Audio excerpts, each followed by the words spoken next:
Hello everyone, it's Sylvia. Welcome back to my channel.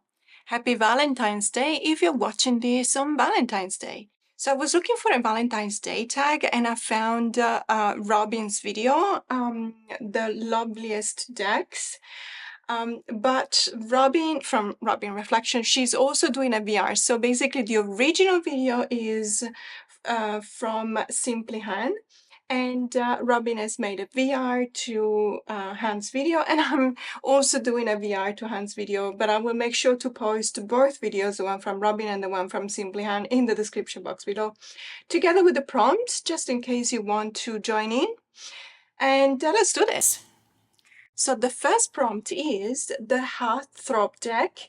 Which deck swept me off my feet at first sight?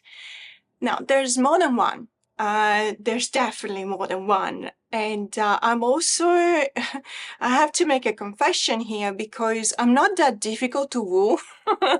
So if a deck is beautiful, if a deck is deep, but also sometimes if it's dark, if it's very modern but also very smart, if it has a really good take on the traditional RWS, but it does so in its own way, generally speaking, I will get very interested very quickly in a deck like that. I will do my research and I will eventually purchase it if I consider it a good value to my collection. But when I think about something that literally swept me off my feet the first time I saw it, there's a bit less. There's still more than one, and I had to go with one, so I'm choosing this one. So this is the Lost Forest Tarot. This is the second edition. This is a deck by Chelsea Santamaria. It's an indie deck from, well, the second edition is from a few years ago. However, I do seem to remember that probably a year ago or around a year ago, Chelsea launched a new Kickstarter campaign for a third edition, which I did not get. There were a few changes made to the cards. I believe that she tweaked a little bit the darkness and probably also the colors. But I've always felt that this one was what I needed, and it was covering all of the things that I was looking for in a deck. And when I saw the cards, and admittedly, I didn't see that many cards, I saw probably 4 or 5 cards. When I fell in love with it, it was literally just a strike, you know. I was completely in awe of the artwork and the fact that this particular artwork was also fit into a tarot deck, because I think we can all agree on something. Maybe we don't agree whether you like this deck or not, which is absolutely fine because everyone has got their own personal taste. But I think we can all agree that this is not your usual tarot deck. Even when you look at the minors, for example, this is the Two of Earth. Let me just zoom in a bit further. So this is the Two of Earth, for example, and yes, well, it does say so at the bottom here. After you start using this deck for a number of times, you will recognize the cards because of the colors. So all of the suits have different colors. So you will immediately know that this kind of brownish, greenish color corresponds to the suit of Earth, as we know it as the suit of Pentacles, for example. And yes, there are two wolves here, two foxes here. So naturally, we will think that this is the Two of Earth. Is there any other element that reminds us of the meaning of the Two of Earth? No, not really. I mean, the Two of Earth or Two of Pentacles is always about someone juggling a couple of things in the air, sometimes literally, sometimes figuratively. There's also that sense of whimsical, a whimsy that goes with the card, because it reminds us that sometimes we don't necessarily have to feel stuck in front of two negative things. Sometimes we feel stuck in front of two positive things. And it's also, finding that balance and try and understand what we want, but also what we need. So that is, generally speaking, the energy of the Two of Pentacles or the Two of Earth. Do we see that here? No. However, will we say that this is a deck that has got lazy minors or, peepish minors? Maybe. I think that someone would definitely say that these minors are peepish. This is the Seven of Skies, and Sky is the renaming for the suit of air. So obviously we're talking about the suit of swords as we know it. And looking at this card, what do we see? We probably see a nebula. We see the sky. Obviously, yes, it is the suit of skies, but we see the stars. Yeah, we count the stars and we know that there's 7. So obviously, there is some let's say pointers to numerology, and you could eventually read this deck basing yourself solely on numerology, and that would be perfect. That would be, yeah, that would be awesome. However, I do choose to read it in different ways every time that I look at it. So sometimes it will be related to the alchemical elements. So I will be reminding myself that the 9 of skies is the 9 of air. And so I will think about the quality of the alchemical element of air. And then I will look at the card and I will think that, okay, but numerologically speaking, what are we talking about here? It is the 9, a number that can help me understand what the meaning of the card is, and so on and so forth. And this is something that I've done for all the years and all the times in which I've been reading with this deck. Yes, so I think that reluctantly I could probably agree to say that these are peepish. However, this, for example, is fully illustrated. So, should we agree that it is not conventional? It is not conventional. You don't see the usual symbology that you would find in an RWS. You see something different. You still see symbols because obviously there is symbology here. But at the same time, this is a deck that invites you in. It really invites you in. And it's not just a matter of being polite and answering yes to an invite, it's a matter of necessity. Because let me be honest, if you don't get into the atmosphere of this deck, this would not be an easy deck to read with. I can assure you 100%. And yet, this really made me absolutely fall in love with the cards, with the art style, with the way in which it has been created, in such a way that I had to have it. I had to have it. I remember it was on sale in one of the Facebook groups I'm a part of, and someone was asking for quite a fair bit of money for it. But I had no hesitation. I had no idea what this deck was. I had never seen it before. I had heard about it, but never actually seen the cards. But when I saw them, I asked myself, do I want to pay that much money for this deck? And the answer was straight away yes, because I really wanted to have this deck in my hands and I really wanted to work with it. It was a bit of a gamble because I didn't know whether it would have been resonated with me or not. But see, when there is a card like this, for example, the Ascended, which is a kitty cat with the angel wings here, going on this journey towards the rainbow, and I'm really struggling to keep my voice steady because obviously you guys will know that my Missy passed away almost a month ago, so obviously the pain is still very much alive and raw. But I love thinking that she did the same thing. She turned back and looked at me the last moment before she decided to proceed and go towards the rainbow. She probably turned back and looked at me to say goodbye. And so this is one of the decks that, because of the colors, because of the art style, because of the way in which it's set up as well, it just made me fall in love, and I absolutely love it. And look at this image. This is the Sun card.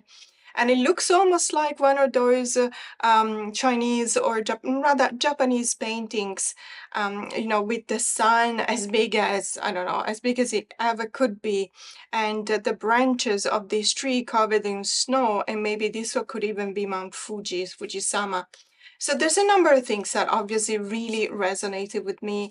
I strongly believe that this is not a deck for beginners. As I said before, there will be nothing in these cards that will help you understand the meaning behind them. Perhaps some cards, but this one, for example, yeah, is the Chariot. But when you see it, if you didn't know that it was a Chariot, you probably also think about the Strength card because of the lion. There's a number of things that make this deck not an easy one to read with if you don't know your system. And even when you do know your system, let me tell you, you will have to remind yourself of what the cards mean. You will have to remind yourself of numerology, as I said before, and also of alchemy. So this is my pick for this prompt. because I absolutely fell in love with this deck the moment I saw it, and it swept me off my feet. So the next prompt is for the Hopeless Romantic deck. Which deck feels the most dreamy and romantic? And please bear with me because my choice is probably not something that people would think of straight away. Let me just zoom out because this one is actually a bigger box. It's this one here. This is the Gothic Literature Tarot. Now, this deck was a Kickstarter award from a campaign that took place about a year ago. I honestly, last year in 2024, I backed so many Kickstarter campaigns that honestly I don't remember the time of the year in which they launched. It's also because it takes about 6 months before you actually see the awards. But I'm not complaining. I'm just saying it is far back in time and I don't remember. This is a deluxe version. It's so cool because you already see how big this is, and it comes with a very nice and sturdy wraparound magnetic closure kind of box. And then you've got a really, really cool book here. This feels like a book, not it is a little white book in a, let's say, bigger format, because at the end of the day, when you look at the information that it provides you with, is just as you see here. So the 7 of torches with the upright meaning keywords, the reverse meaning keywords, etc. However, when you do go to have a look at the majors, you will see that for each and every card, there's a thumbprint of the card. There's also the name associated or the character that has been associated with that specific card. And here comes the reason why this is, to me, feels like a hopeless romantic, because Gothic literature, as the examples that have been taken to portray the 22 cards of the major arcanas, are very, very romantic. Granted, it is a sort of a dark romanticism. So there is a genre. Let me just think about it. There is a genre which is called romantasy. So it is a bit of a mix between fantasy and romance, but there's also a darker side of romantasy. And I don't know what the name of that genre is, but I know that it's actually becoming really popular. And it's based on really older kind of tropes. For example, the jilted lover that finds redemption, or even, for example, the person who has an accident and they get out of that disfigured, and so they lose hope in humanity, and then they also redeem themselves. Think about the Phantom of the Opera, but there's also other characters from pretty much what it says here. So Gothic literature, we're just going to see them here as soon as I show you the cards. But what I wanted to say is that many stories and tropes, as I said, from the Gothic literature, what is considered the Gothic literature. So think about Edgar Allan Poe, for example. They really correspond to that romanticism that has a darker side. Let's put it this way. And I'm not being an expert, to be honest with you. I am an expert reader in the sense that I read until I basically fall asleep with the book in my hand.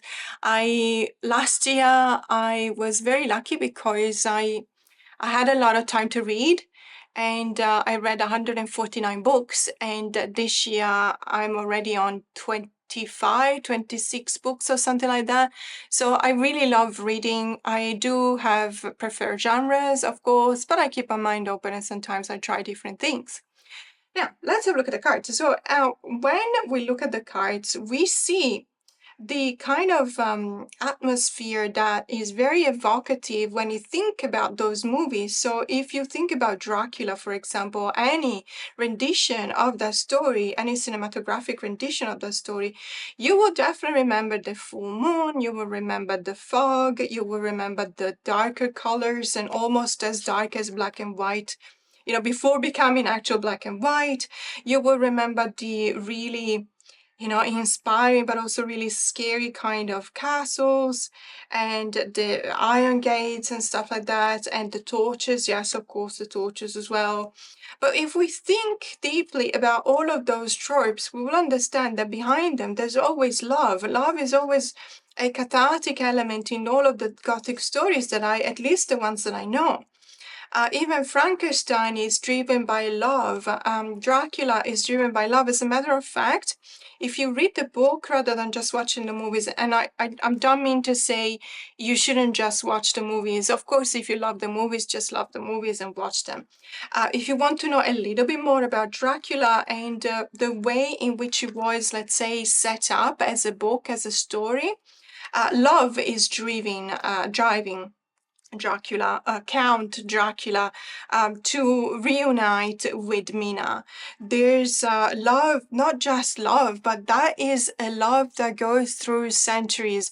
And there is a sentence that says, I don't remember exactly, but it talks about oceans of time, oceans of time. So not just rivers of time, not just lakes, not just seas, oceans. Can you imagine?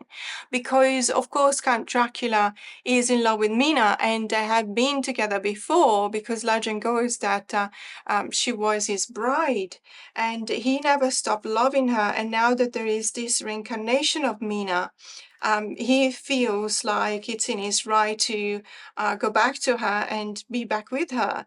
And obviously, there's, well, you know the story, so it's not that simple. Of course, it never is. Count Dracula, there it is, the devil. I know, it's referring to the devil as in corruption and temptation and everything, but originally, and that's why I refer to the book, the original book was presenting Dracula in a slightly different way. So yes, there's still the vice and the violence and the war because he was impaling his enemies and stuff like that. And obviously that doesn't speak about a kind heart.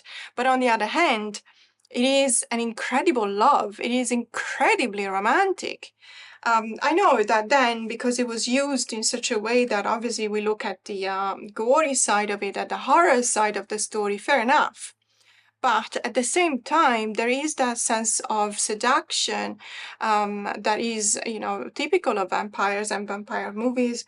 Or the Phantom of the Opera, for example. The Phantom of the Opera had that typical trope in which he alienated everyone because he thought that he was not worthy of love. And so he became, to his detriment, he became even uglier.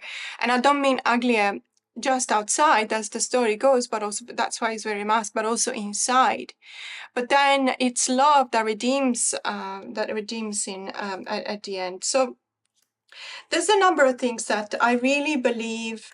Quasimodo was also taken by love. That there's so many romantic stories. Probably not the Fall of the House of Usher. That one, there's love more as in corruption. There is the darker side of love in there that you can definitely see.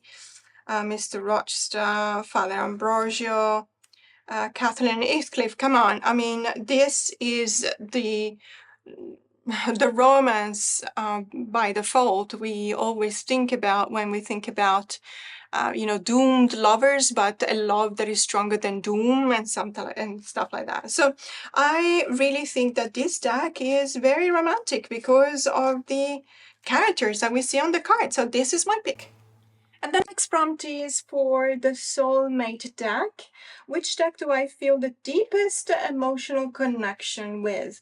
I have to say that actually changes every now and then because I do tend to work within different kind of practices every day. And sometimes it will be about personal growth. Sometimes it will be about forgiveness. Sometimes it will be about deepening the connection and the meaningful connection. So there's a number of decks that I feel like they are my soulmate.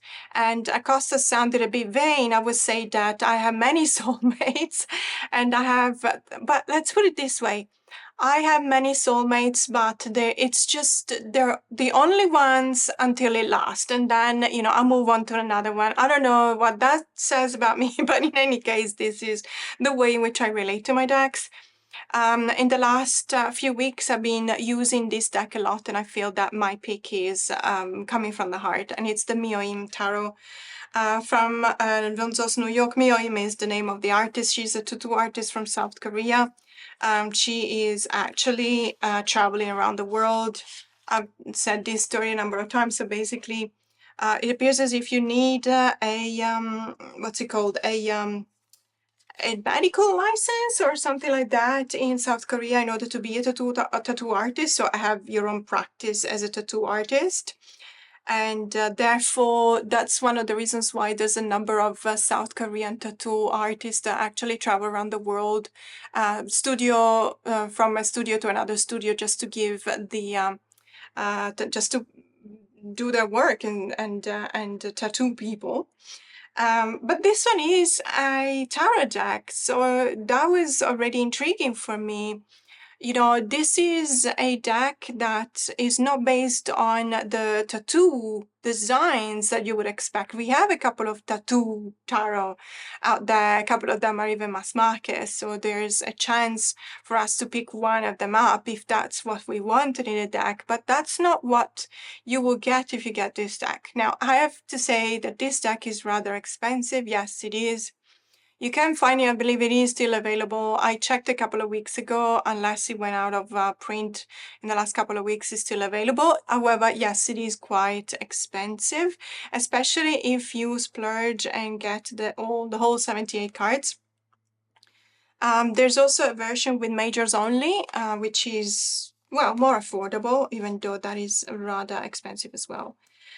I completely understand if this is not your cup of tea. This is a very strong deck. Nothing that this deck says is subtle. Everything is very confrontational, especially when you focus on the cards, when you look at the symbol, when you recognize them for what they are, when you understand the message behind them, when you relate yourself to that message, whether it resonates or not.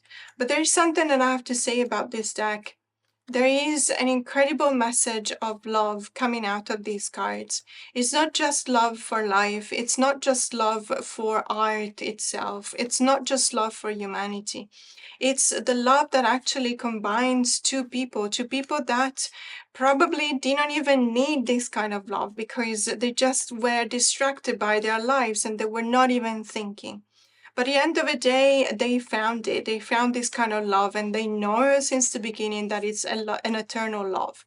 It's a love that will last forever and that will always go beyond the physicality of it. It goes beyond life and death. And it is very well depicted throughout, I would say, all of the cards.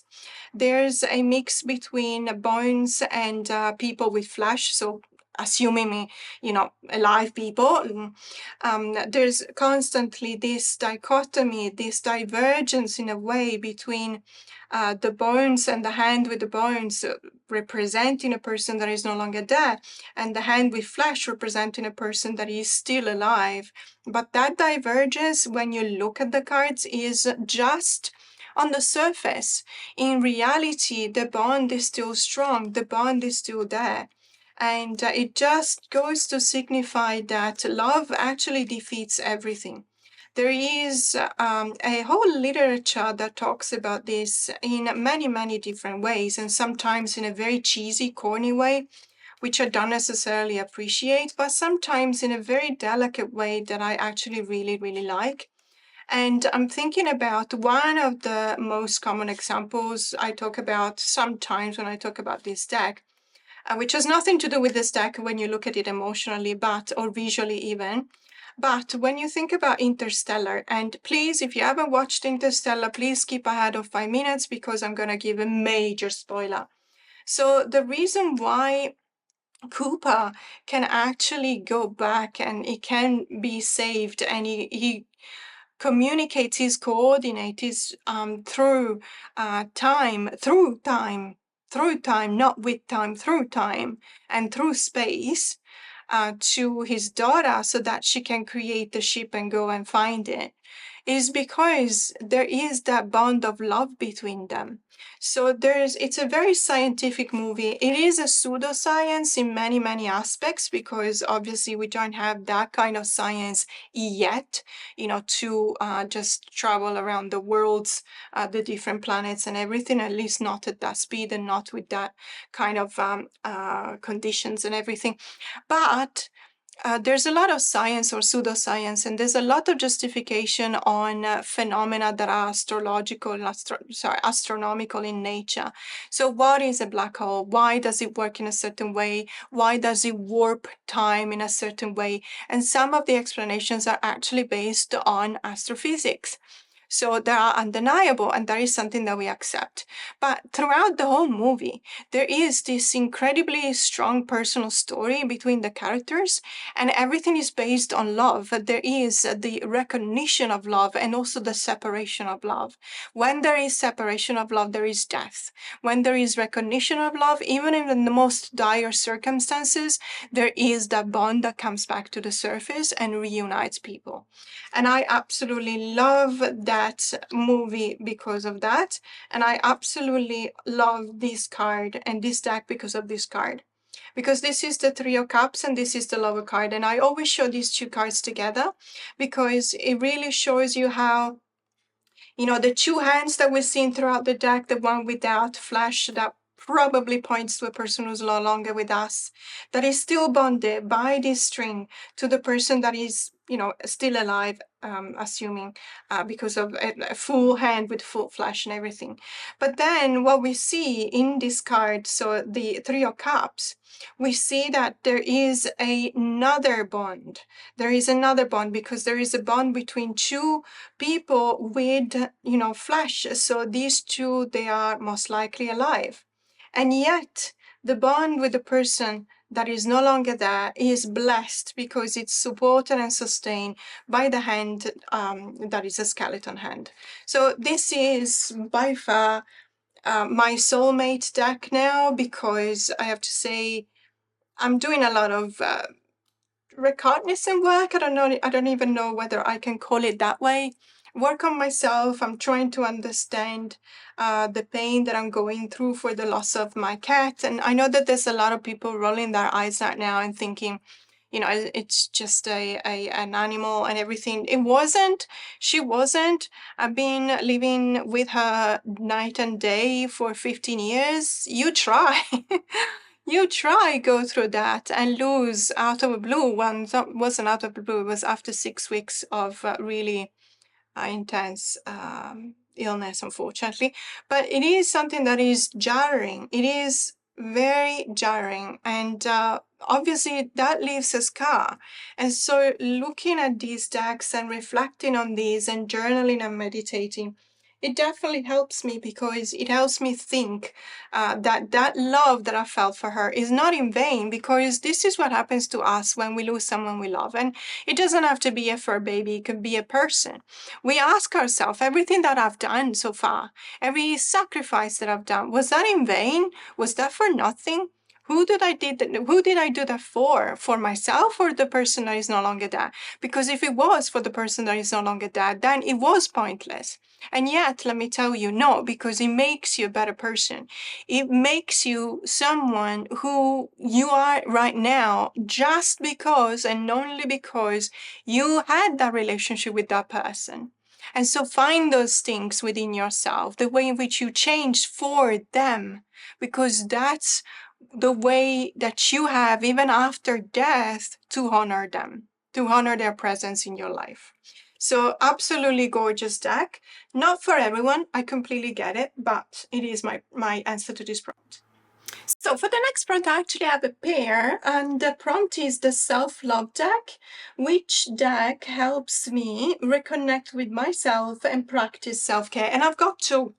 So I use them together as a combination. These two here, the Modern Seers Tarot by Christine McGraw and the Vessel Oracle. They're both indie This one, I believe, may still be in print. This one, unfortunately, was literally one off. It was a Kickstarter campaign reward. I did not get because I didn't get it because I backed the Kickstarter campaign. I just really literally found this deck on sale in a Facebook group, and because some of the cards were damaged, it was selling for a really low price. So I just checked it out. I bought it because I wanted to check it out, and then I fell in love with it because it's absolutely fantastic. And when it comes to self-care, this is my self-care deck in combination with the Oracle. Because the Oracle speaks really loud. This Oracle, the vessel, speaks really loud. And thanks to that, I can actually delve deeper into the meaning of the cards. Now, I have to say that the Modern Seer is a very minimalist kind of deck, as you can see here.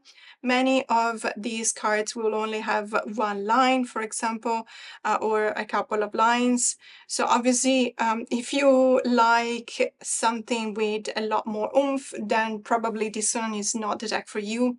But this one is so it's a very calming, it's a very soothing kind of deck, perhaps because of the minimalism of the line work, but at the same time, it's incredibly expressive.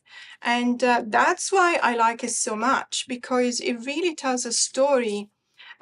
Look at this card. It's the Justice card, for example. It's just literally a few lines, but at the same time, it tells a very powerful story of balance and movement. And the Nine of Wands, for example, even this one really doesn't have a lot. I mean, it's mostly a blank with a few lines, and yet it tells so much. And combining this tarot deck with this oracle, the Vessel Oracle, let me tell you, it really takes me into a fantastic world of self-care. It's really supportive, very, very helpful in a very powerful way. And it wouldn't look like it is, but I can assure you 100% there is a very strong sense of release, I was about to say, with the card release. That comes from the Oracle deck that can expand then afterwards by looking at the areas in which I should apply this release. So I look here at the Page of Pentacles and the Six of Pentacles. So obviously there is this sense of because of the Pentacles being related to Mother Nature and the resources that we have, there is that sense of release. Just release everything that keeps me tied down, that keeps me from doing something. Obviously, the Page of Pentacles is the learner, the student, but it's also the person that is mostly in touch with nature, also because they represent the original child, you know, the one that doesn't have the corruption. Corruption takes us away from nature, but when we're very little, we don't have corruption, so we are closer in a way to the world and the power of nature. And at the same time, looking at it with the Six of Pentacles, that implies the sense of transaction, the sense of motion. So there needs to be a release of something that no longer works in order for me to actually be a child or an apprentice or a learner or a student again and reacquaint myself with everything that has been lost. Trust between the Empress and the Nine of Pentacles. I mean, look at these cards together. They work absolutely perfectly. Probably also because the Vessel Oracle is, I wouldn't say minimalist per se, because it does have colors as well, but it's definitely not one of those decks that has that is super busy. Let's put it this way. It is very powerful. Some of the cards are, I would say, not confrontational in the sense that they're not aggressive, but they are very extremely powerful. We've just seen fear, for example, and now we're looking at anxiety here, anxiety between the Four of Cups and the Ten of Wands, and it's definitely a good combination here. I mean, being restless in the Four of Cups, you know, if you don't decide, if you don't make up your mind, soon you're going to be taking everything upon your shoulders that will create that sense of anxiety for not being able to resolve things, or self-care with the Knight of Swords and the King of Swords. So really amazing, because we wouldn't normally associate the core cards of the Suit of Swords to self-care. But at the same time, we need to understand that there's a combination of water in the cards as well. There's always something referring to feelings. The mind alone does not exist, or the mind alone will be completely pointless, useless, we have to listen to the heart as well. And the Knight of Swords, ironically, because it's the archetype of the warrior, is also the archetype of the defender, the person that will defend someone in need. And that's compassion. So it is, sometimes we need to understand the cards and we need to go beyond the first impression, or maybe beyond the first couple of keywords that we tend to associate with each and every card, to understand what the deeper meaning of them is. And when it comes to self-care, these two together will definitely tell me what I need to focus on, what I need to do, that will give me advice on how to look at things in a different way, or perhaps in a deeper way, etc. So I really, really love these two together. That is definitely a wonderful pick for the self-love deck.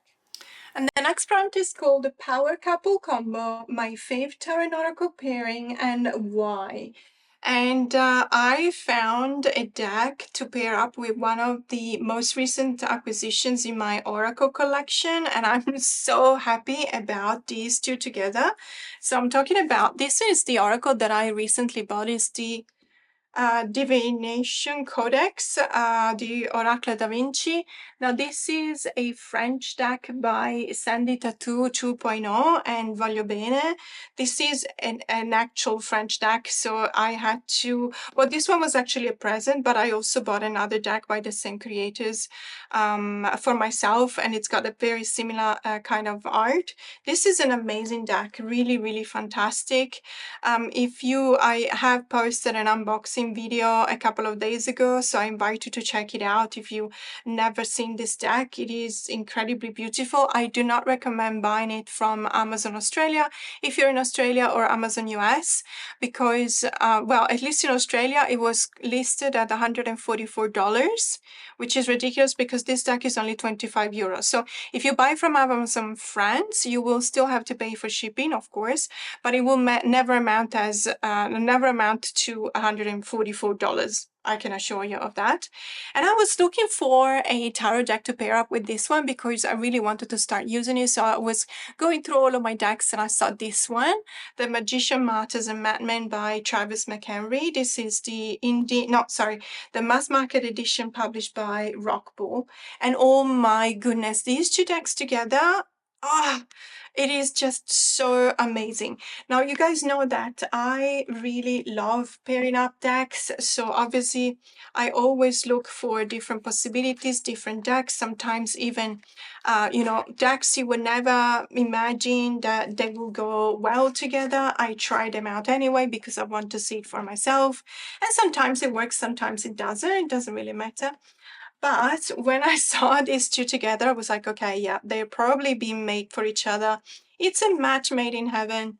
So this one, the French Oracle, yes, of course, it is in French, so the keywords will be in French.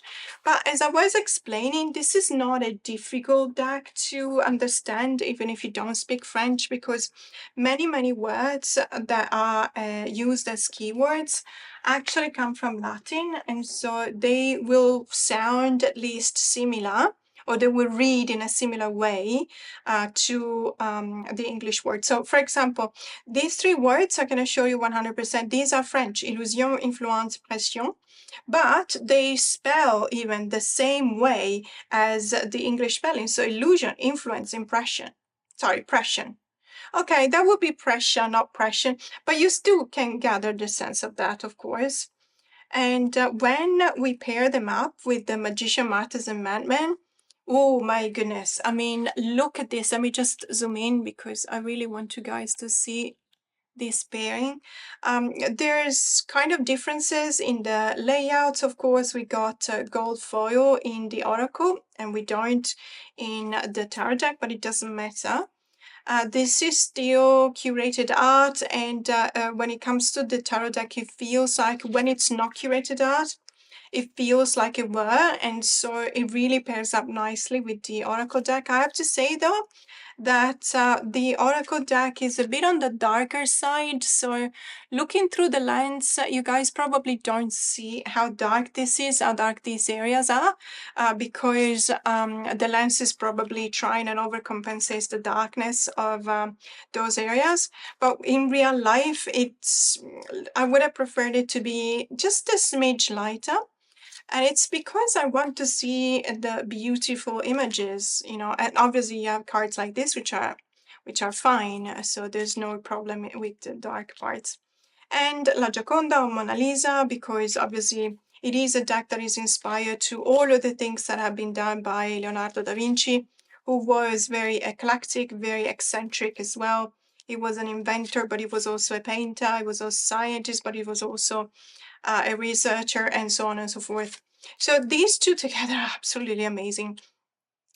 You could choose whether you want to focus on one or perhaps even all of the keywords.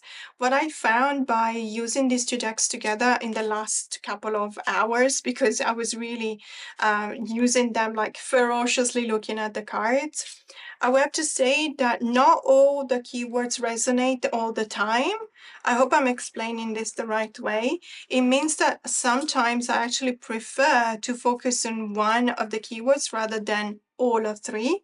So in this case, let's have a look. We have intelligence here, and I would immediately think that between the Knight of Pentacles and the Four of Pentacles, I like the word intelligence because the Knight of Pentacles is all about the discipline. So the Knight of Pentacles is the archetype of the soldier, so is the person that actually obeys the orders because they know that they're doing that for the greater good, and they don't discuss the order, they don't disagree, and even if they do, they just keep on doing what they are supposed to do. So they take that as a job. So there is a sense of let's say it's an individual, but at the same time part of a community because they do that for the greater good. And at the same time, looking at the Four of Pentacles here, which is we understand the will to keep everything protected, to keep everything within our what we can see in front of us in order for us not to lose anything. Not to lose our mind, but also not to lose our riches, not to lose our community, our bonds with people and everything. So the intelligence here, to me, is the directives. As you speak about intelligence, when you talk about a strategy, there is a strategy to the Knight of Pentacles obeying the orders, and the Four of Pentacles keeping everything together. So I would say, if you have this deck, let me know in the comments below, how do you use it? Because to me, in this case, for example, the Three of Swords and the Justice card here, and we got richesse, which is richness, progression, and achievement. So looking at these cards, I would definitely think about progression, because the Three of Swords, it's the numerological meaning on number 3 is about growth. So obviously there is this sense of progression, this sense of evolution. Being it in a suit of the mind, of course, sometimes it can point to overwhelm, overthinking things, but there's also a sense of movement, a sense of expansion, a sense of growth. And with the Justice card, there is that sense of putting everything back into a sense of balance. So that we need to apply a sense of justice in order to achieve that growth without being overwhelmed by it. So I don't know, I feel like in my case, it just resonates a lot better and it works a lot better if I focus only on one keyword rather than reading all 3 of them. And but in any case, look, if you have this deck, let me know if you like it, how you use it in the comments below. I absolutely love it. I love the art style. I love everything about it. The book is amazing. I am so stoked about having this deck, and having received it as a present was just absolutely amazing, even though, of course, I told this person that I wanted this deck. And I just really invite you sometimes to expand your view to French decks as well, and Spanish decks and Italian decks as well. Because, as I was saying, it is true that there might be language barriers, but it's also true that in many, many cases, you will see that keywords are not that difficult to translate or to understand. So I highly recommend it. Difficulty, trial, and obstacle. I mean, 2 out of 3, it's almost spelled the same way as it would be spelled in English. So you can definitely work your way around this deck, and this is definitely my favorite combo of the month.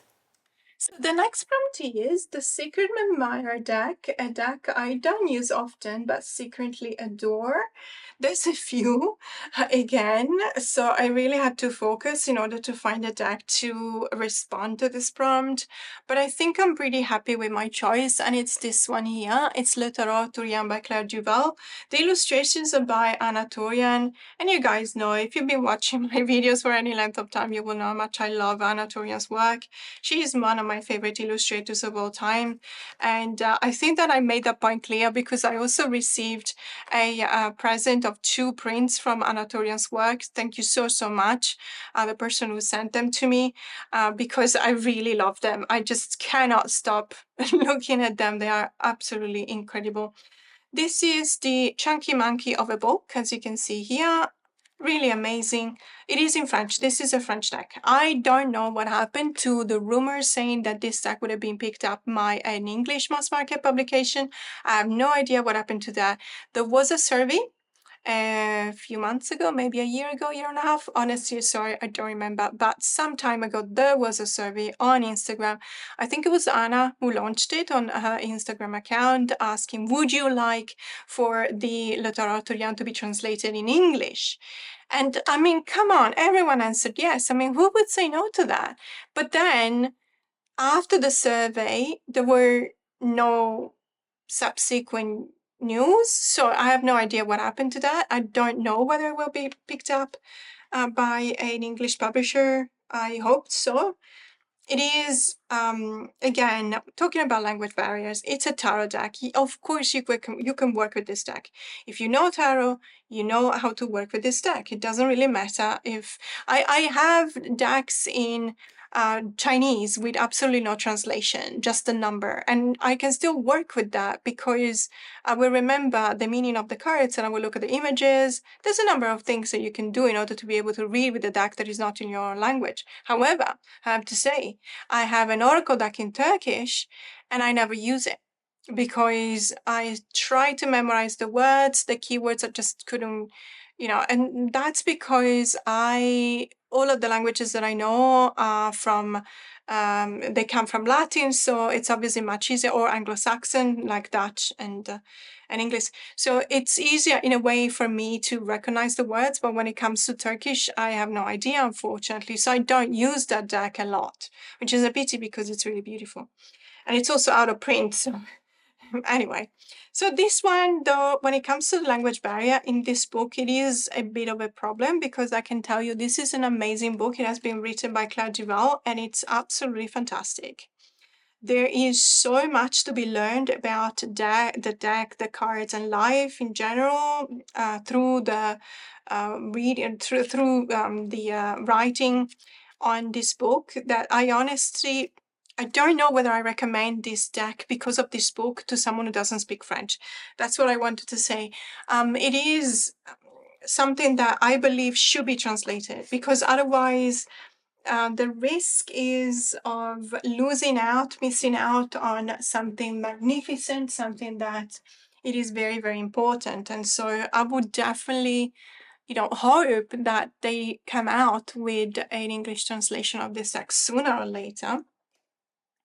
Having said that, this is not a deck that I use very often. I don't read with it for my clients or my members because I don't think that I try and avoid using a foreign language deck unless one of my members is French. So in that case, of course, I could use this one. But I find that I don't necessarily use it. I do, however, really, really love it.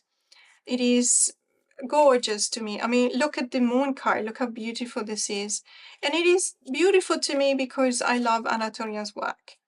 I am always forever an admirer of what she does, everything that she does, the colors that she uses, the technique that she uses, the way in which she has this vision of the card and with the wind that is actually moving the folds of the dress and moving the strands of hair.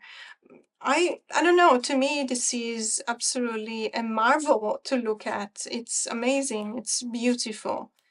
And I hope that she will continue. I know that she's very prolific. She's actually working on an oracle deck, I believe, because I do follow her both on Instagram and on Facebook. And I seem to remember that she was posting a few photos about an oracle deck that she's going to release. I don't know whether it's going to be released mass market or indie. I have no idea. But you see, there is so much that I like in every single one of these decks that she is illustrating. And I'm always really, really happy to look at the cards. She's also always depicting, painting some really amazing skies, like orange and blue and red and yellow. And it's always really, really beautiful because I love sunsets. So obviously that is something that resonates with me a lot. But also the Chariot card with the Starry Night and, you know, the Nine of Wands with the Stallion. You know, just making it one last time. So it's just really, really beautiful. I absolutely adore this deck, but as I said, I don't use it much, or at least I don't use it as much as I would love to for a number of reasons, but that doesn't mean that I don't like it. As a matter of fact, I really, really love it. And I believe that oh no, sorry, there's another couple of prompts. So when it comes to the next prompt, I found myself in a bit of a pickle because the next prompt says the Forever Love deck. If I could only keep one deck, which one would it be? And my immediate response has been nope, I'm not going to answer this question. I have almost 550 decks. It's not humane to ask me to choose just one. I would probably accept a question which says which 100 would you keep?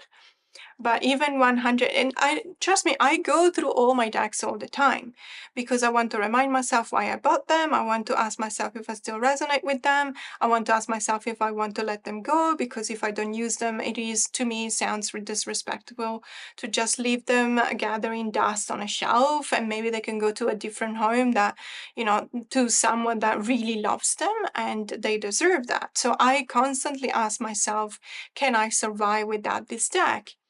And even so, I'm still at over 500 decks, even after rehoming many of them. And it's also because I do have a lot of new decks coming in. It's also because it's my birthday in a couple of days. And so because of that, obviously, I ask people to either give me a voucher from Amazon and then I will pick the decks that I want, or they know which decks that I want and then they send them to me.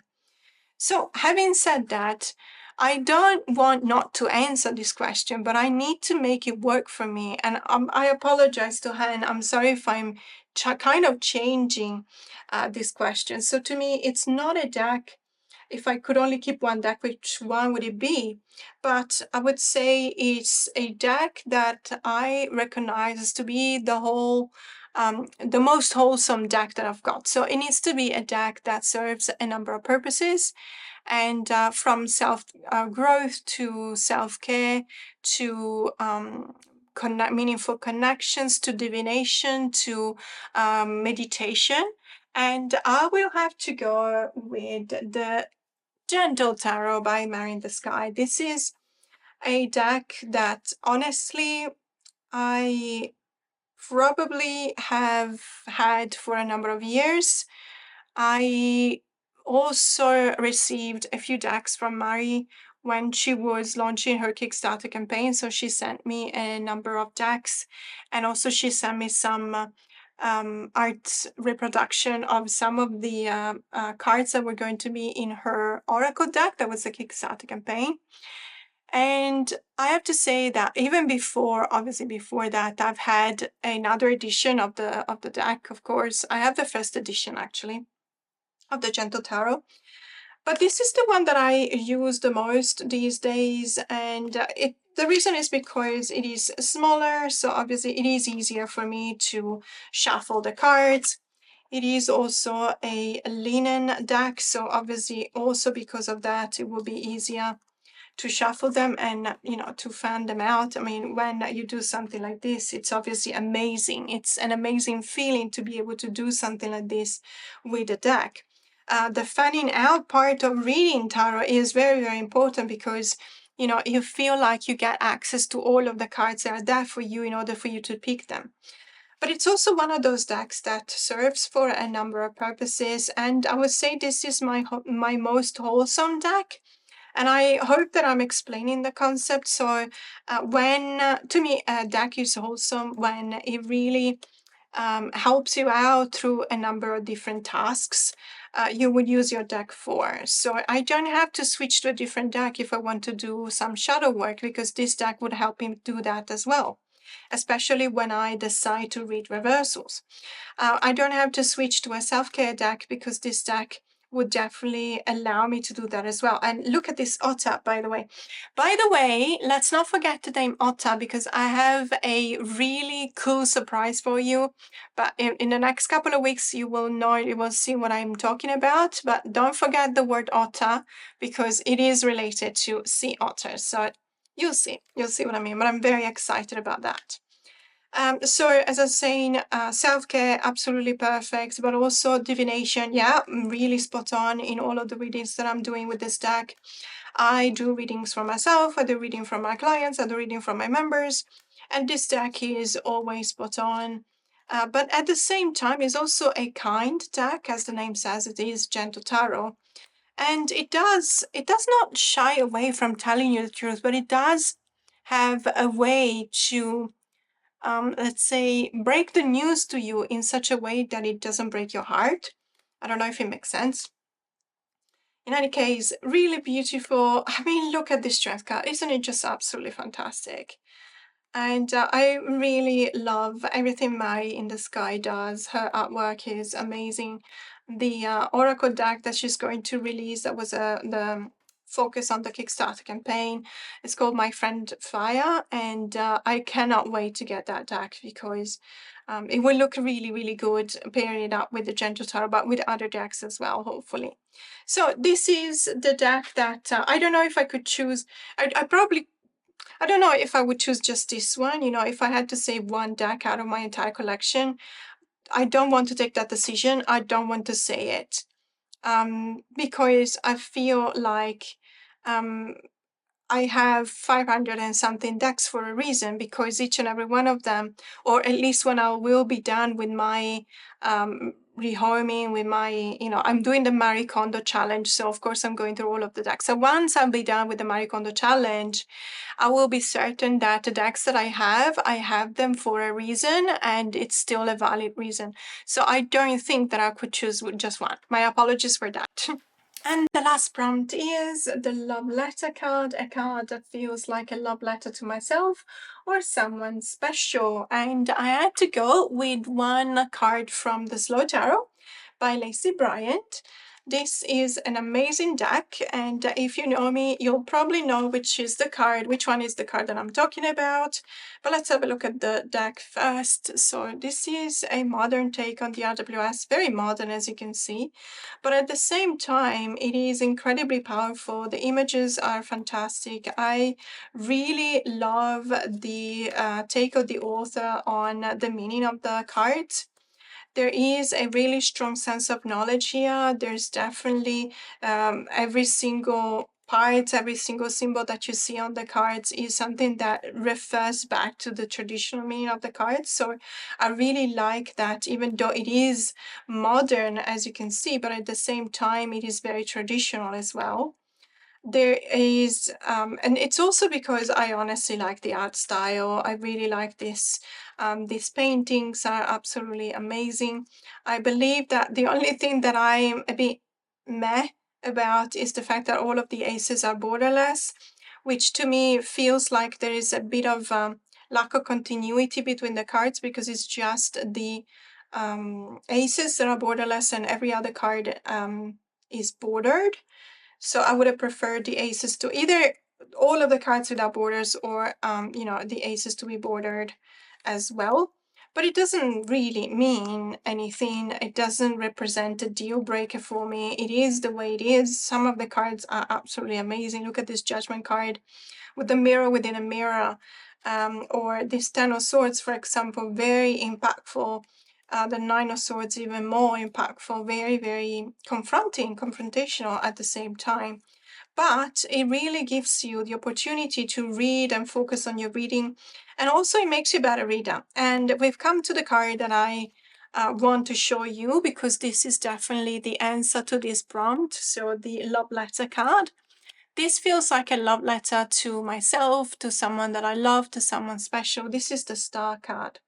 If you look at the symbols on the card, you will see that there is this person standing on what looks like a boat in really choppy waters. As you can see, there's a storm going on, and the boat this person is standing on is actually taken in water. So as you can see here, it's on the bottom, but there's also a bucket that is trying to collect the water. So the situation is really dire. It's a very difficult situation. There is the hint of disaster, catastrophe coming, because obviously, well, I'm not an expert, of course, sailor, but I would imagine that these choppy waters can be very, very dangerous. At the same time, though, this person is very calm. And they are also very calm because they are using a sextant, which is an instrument that points to the position of certain stars in the sky, and it can tell you your position on the face of the planet, on the Earth. So it is a directional instrument, and it tells you which way to go. I love the way in which this person is using this instrument in order to understand how to go home, how to go back home. And there is calmness because they understand that even in the choppiest of waters, even in the most dire circumstances, you need to keep calm and you need to trust that someone will take you home. Whether it's the stars, like in this case, the North Star, for example, or the presence of the seagull, which in many, many cases could point to the fact that land is close by, or the fact that, for example, the storm is actually passing because we see that the clouds are moving on. I love this card. I think it is a love letter to myself to never ever lose hope, always moving forward, always being calm in front of dire circumstances, because you would definitely feel the protection coming from my ancestors, for example, coming from the love that I have for people that are special in my life and that really strong bond and connection, but also nature and the elements that it represents in this case. So this is not just a card of hope, which is generally a keyword that we associated with the Star card. It's also the card that takes you home. It's the card that points the way. It's the card of protection. It's the card that tells you that things are going to be okay. So I will leave you with this, which is a love letter to all of you. I really appreciate your presence here, and I appreciate you watching this video and many more of my videos in my channel. And a special thank you to my members, because you're supporting my channel, and thanks to your support, you're actually allowing me to do even more videos, which is always fun. Thank you so much for watching. Have a great day.